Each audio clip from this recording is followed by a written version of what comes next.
As the clock ticks ahead of the planned nationwide protest over the current economic hardship in the country, anxiety and apprehension seems to be growing among millions of Nigerians over the likely turn of events following the already tense situation Nigeria is facing, as some Nigerians have called on the need to tread with caution and consult more, given that the present administration is not folding its arms in resolving the economic doldrums.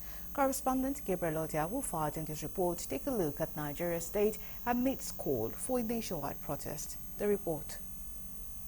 While the stark realities of the obvious hardship on Nigerians smacks of anger given inflation, the high cost of food items and other commodities in the market, and the widening inequality and scarce resources among others dispute government measures to address the economic situation.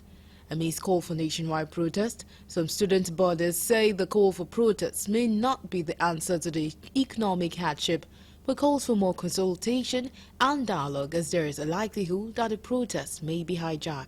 I want to state categorically that we are not aware, and the union is not planning any protest in any form, any day concerning the economic situation of the country.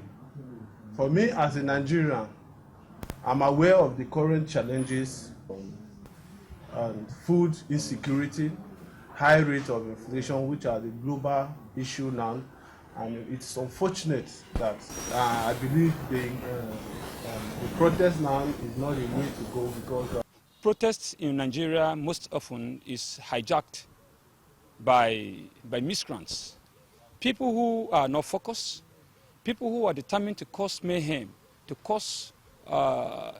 add to our injury, will hijack this for their sinister motive.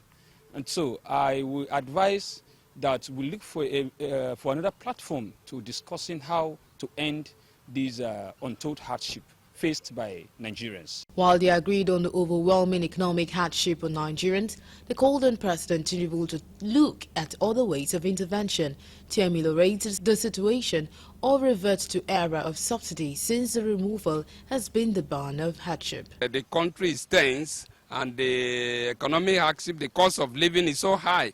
If people start to vent their anger on the country, it will not help even the leaders and the followers.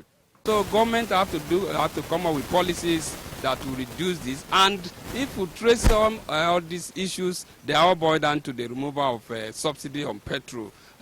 The president has been trying in so many ways by giving palliative, but the palliative seems not to be yielding result. So government can also think, if the policy is not working, is to bring back the subsidy.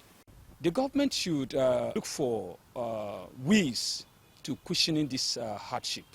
If there are intervention packages that are being clearly spelled out to people that will help people to be able to go out of this hardship, it will help. For instance, some kind of interventions in the form of COVID-19 loans and grants.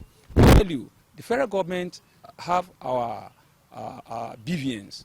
They, however, called on stakeholders, politicians, not to stock the polity with unguarded statements, since the nation is grappling with insecurity and other challenges.